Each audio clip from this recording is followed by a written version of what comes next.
Representation of magnetic field. अगर कहीं पे भी एक्स बना हुआ है, क्या बना हुआ है, इसका मतलब ये है कि मैग्नेटिक फील्ड इस प्लेन ऑफ पेपर के अंदर है। मैग्नेटिक फील्ड की डायरेक्शन क्या है, बाहर से आ रहा है और किधर जा रहा है, इनवर्ड। ठीक है, यानी अगर ऐसे एक्स दिख जाए कहीं पे तो इसका मतलब क्या है, मैग्नेटिक फील्ड इज इनवर्ड। ठीक है, और अगर ऐसा डॉट दिख जाए तो इसका मतलब मैग्नेटिक फील्ड इज आउटवर्ड। समझ में आ गया। अब मान लो एक प्लेन बना लेते हैं। डायग्राम ये बता रहा है कि ये जो प्लेन है इसमें मैग्नेटिक फील्ड कहाँ है, अंदर की ओर। अब इस मैग्नेटिक फील्ड वाले प्लेन में मैंने क्या रख देनी है, एक वायर रख, क्या रखनी है।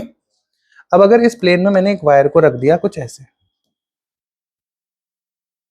बात समझ में आ रही, ये वायर रखी हुई है। अरे बात समझ पा रहे हो मेरी, मैं क्या बोल रहा हूँ, ऐसे रखिए वायर।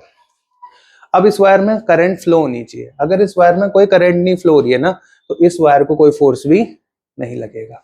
मान लो इस वायर में फ्लो हो रही है करंट, जिसकी डायरेक्शन है इधर साइड, राइट। तो अगर इस वायर में करंट फ्लो हो रही है और ये वायर रखी कहां गई है, किसी एक्सटर्नल मैग्नेटिक फील्ड में, ठीक है ना। तो अगर इस वायर को किसी एक्सटर्नल मैग्नेटिक फील्ड में रखा है और इसमें करंट फ्लो हो रही है, ये डायरेक्शन है करंट की, तो इस वायर में क्या लगता है, फोर्स। क्या लगता है, मैग्नेटिक फोर्स लगेगा इस पे। वो फोर्स की डायरेक्शन किधर होगी, देखो वायर में फोर्स लगे तो वायर किधर ना कहीं तो जाएगी। तो what will be the direction of that force, उसको निकालने के लिए हमें पढ़ना पड़ता है फ्लेमिंग लेफ्ट हैंड रूल। अब देखो करंट आगे है, मैग्नेटिक फील्ड अंदर है, तो फोर्स कहां लग रहा है, यानी ये वायर किधर की ओर एक्सपीरियंस करेगी फोर्स, डाउनवर्ड। बात समझ में आ गई ना, इसमें लगेगा फोर्स नीचे की ओर। अब दूसरा क्वेश्चन देता हूं, देखते हैं कौन करता है इसे। ये बताता है फोर्स और ये बताता है करंट की। अब करंट कहां है, ऊपर, तो मुझे इसको कैसे करना पड़ेगा, ऊपर, समझे। अब देखो मैग्नेटिक फील्ड हो गया बाहर, करंट हो गई, तो फोर्स किधर लग रहा है, इधर आ सकता है। तो इस पे फोर्स किधर लग रहा है, आप लोगों के, इस पे फोर्स किधर लग रहा है, आप लोगों के राइट साइड। समझ में आ गई ना बात, क्लियर हो गया। ये तो हमने फोर्स की डायरेक्शन निकालना सिखा दिया, लेकिन ये भी तो पूछ सकता है कि कितने मैग्नीट्यूड का फोर्स लग रहा है, 5 न्यूटन, 4 न्यूटन, 10 न्यूटन, कितने का लग रहा है, ये भी तो पूछेगा ना। फोर्स की दो चीजें होती है, फोर्स कैसी क्वांटिटी है, वेक्टर, तो उसकी डायरेक्शन भी होगी उसका मैग्नीट्यूड। डायरेक्शन तो फ्लेमिंग लेफ्ट हैंड से निकल जाएगा, बट व्हाट अबाउट मैग्नीट्यूड, तो उसके लिए फॉर्मूला डिराइव करेंगे। ठीक है, ये वाली लाइन कहां जा रही है, इस बोर्ड के बाहर, समझ आया। तो ये वाई एक्सिस हो गया, ये एक्स एक्सिस हो गया, ये 3 एक्सिस है, एक्स एक्सिस, वाई एक्सिस और जेड एक्सिस। ये जेड किधर की ओर है, बाहर की ओर, और ये जो पीछे माइनस जेड होगा वो कहां होगा, अंदर की ओर। ठीक है ना, प्लस जेड बाहर और माइनस जेड अंदर। ये जो पेन का टिप है ये प्लस जेड बता रहा है, और पीछे जो पेन का बैक है ये माइनस जेड। मैं मानता हूं मैंने वायर को जेड एक्सिस में रखा हुआ है, कहां रखा हुआ है, यानी ऐसे लटका के रखा है वायर को। ठीक है, और करंट किधर फ्लो हो रहा है, मान लेते हैं इस वायर में आगे की। डायरेक्शन ऑफ करंट कहां है बच्चे, आगे की ओर, हमने कंसीडर कर लिया, और बड़ा कर लिया। ठीक है, तो सवाल में दे रखा है, पहले से ही हमने मान के चले हैं कि करंट भी किधर और किधर की ओर फ्लो हो रही है इस वायर में, फॉरवर्ड, आगे। ये हो गई करंट, समझ में आ गया। इसके अलावा किसी भी वायर को अगर सामने से देखते हैं तो कैसा दिखेगा, सर्कल, जिसको हम क्या बोलते हैं, क्रॉस सेक्शनल एरिया। क्या बोलते हैं, एरिया। सिंपल सी भाषा में क्या बोल सकते हो, area of the wire from the front, सामने से। तो इस वायर को अगर यहां सामने से देखोगे तो सामने से क्या दिखेगा, इसका क्रॉस सेक्शनल एरिया। तो इसको किससे दिखा दिया, ये वायर का क्या हो गया, एरिया ए। ठीक है, और वायर की कुछ लेंथ भी होगी, लंबाई भी होगी, तो ये हो गई वायर की लेंथ, इसको हम एल से दिखा देंगे। जिसने 3rd चैप्टर पढ़ा है ना अच्छे से, वो डेरिवेशन यहां लगेगी, ध्यान से सुनना। ये लेंथ क्या हो गई, एल। ये लेंथ किसकी है, वायर की। डायग्राम समझ में आ गया सभी को। 3 कोऑर्डिनेट्स होते हैं, एक्स, वाई और जेड। वायर किस में रखी हुई है, जेड एक्सिस। समझ में आया, जेड एक्सिस में हमने वायर को रखा गया है, और करंट किधर की ओर जा रही है, नेगेटिव जेड से पॉजिटिव जेड। वायर का एरिया कितना है, ए, और लेंथ कितनी है, एल। मान के चलते हैं किसी भी एक चार्ज में कितना फोर्स लगता है, F equal to Q V B sine theta. सीख लिया ना ये वाला। तो किसी भी चार्ज में कितना फोर्स लगता है तो आप बोलोगे F equals to Q V B. यहां तक सबको पता होता है, ये फॉर्मूला होता है, ठीक है।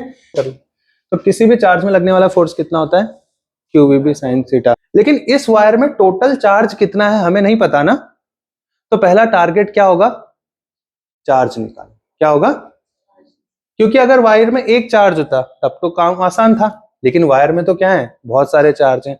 और टोटल चार्ज निकालने का तरीका हमने थर्ड चैप्टर में पढ़ा था। ध्यान से देखो कैसे, सभी का रिवीजन होगा। ध्यान से देखो, हमारा टास्क क्या है, क्यू निकालना। हमें फाइंड करना है, we have to find the value of Q. जैसे ही क्यू मिल जाएगा हम यहां रख देंगे, आंसर आ जाएगा। क्यू कैसे निकालते देखो, मान लो इस वायर का टोटल वॉल्यूम कितना है।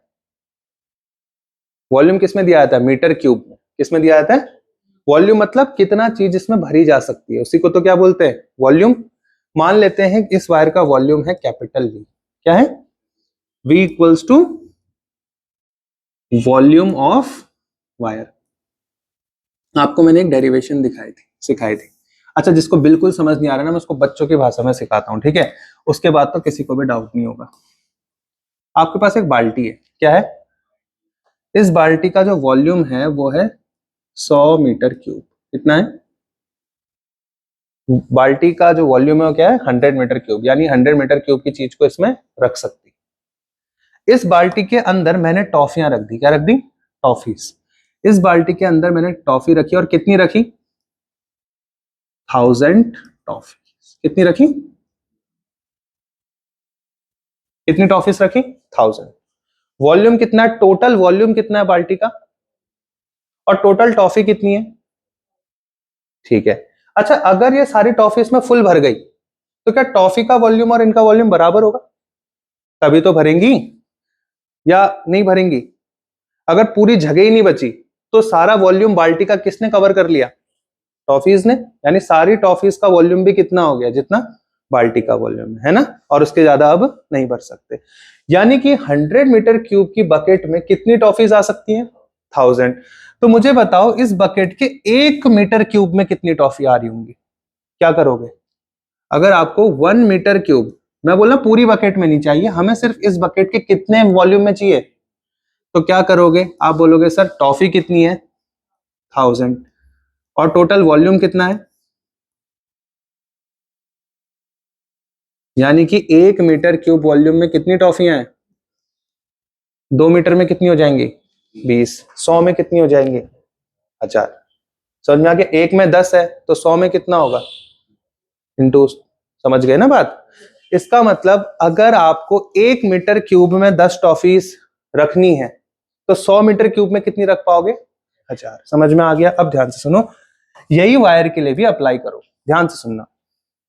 जो 1 मीटर क्यूब होता है ना, इसको बोलते हैं पर यूनिट वॉल्यूम। क्या बोलते हैं, यूनिट वॉल्यूम। मतलब यूनिट का मतलब एक, यूनिटी मतलब एकता होता है ना, तो यूनिट का मतलब क्या होता है, एक। यानी 1 यूनिट वॉल्यूम में कितनी टॉफी है, 10। तो 100 यूनिट वॉल्यूम में कितनी हो जाएंगी, 1000। बात समझ में आ गई। ऐसे वायर को देखो, मान लेते हैं इस वायर के 1 यूनिट वॉल्यूम में कितने इलेक्ट्रॉन है, स्मॉल एन।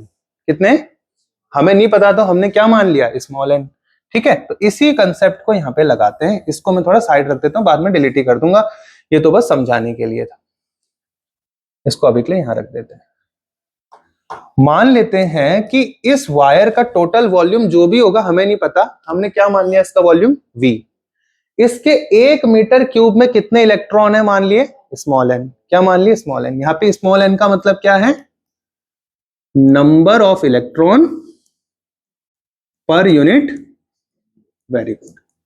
यानी 1 यूनिट वॉल्यूम में कितने इलेक्ट्रॉन होंगे, स्मॉल एन। और अगर मैं बोलूं कि इस पूरी वायर में टोटल इलेक्ट्रॉन कितने हैं, तो उसको कैपिटल एन से दिखा देता हूं। तो कैपिटल एन क्या है, टोटल नंबर ऑफ इलेक्ट्रॉन। समझ में आ गया। अब मुझे बताओ, अगर मुझे स्मॉल एन निकालना है तो मैं क्या करूं।